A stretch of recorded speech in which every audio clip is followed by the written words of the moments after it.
সেটা দিয়ে সে কিন্তু তার বাসা ভাড়া, দীর্ঘদিনের বাসা ভাড়া কিন্তু আপনার হচ্ছে এখানে বকেয়া ছিল। সে যে পলোনেতে থাকে, আপনার জিজ্ঞেস করলে পাবেন। সেই ভাড়াটা কিন্তু গতকাল এখান থেকে ঘটনা ঘটার পরে সেই টাকাগুলা দিয়ে কিন্তু ভাড়া পরিশোধ করেছে।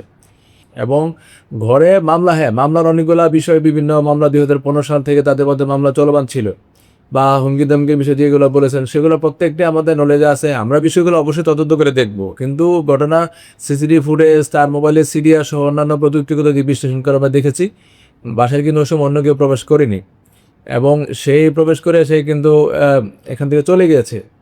আর আলমারি তছনছ করার বিষয়টা হচ্ছে, সে যখন তাদেরকে হত্যাকাণ্ড সম্মিলিত করে ছুরিটা একটু ধুয়ে টুয়ে হাতটা ধুয়ে, সে যেগুলা খোলা দেখেছে, ড্রয়ারগুলা বা যে ওয়ার্ড্রোব বা যে আলমারির যে পার্ট খোলা দেখেছে, সেটা থেকে সে কিছু নেওয়ার চেষ্টা করেছে এবং কিছু টাকা সে নিয়েছে। আলমারি দেখবেন, স্টিলের আলমারির মূল তালা কিন্তু সে কিন্তু ভাঙে নাই।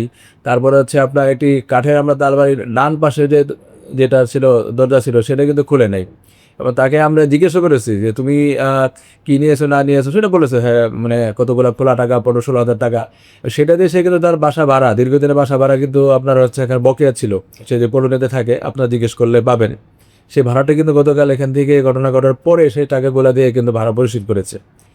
এবং যদি মূল্যবান জিনিস নিয়ে থাকতো, সে তো আলমারির প্রতিটা তালা, প্রতিটা লক সে ভাঙতো।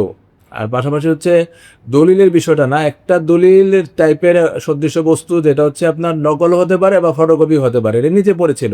সেটা আমরা মানে তুলেছি, এবং সেটা আলমারি বা যে কোনো ইয়ে থেকে না, এটা হচ্ছে তা যিনি ভদ্রলোক, ওনার রুমের পাশে একটা ফ্লোরে পড়েছিল। হয়তো অন্যান্য কাগজপত্র বা কাগজ তুলতে গিয়ে এটা পড়ে থাকতে পারে। এখানে এখানে কি কি আছে না আছে, এটা তো কেউ বলতে পারবে না।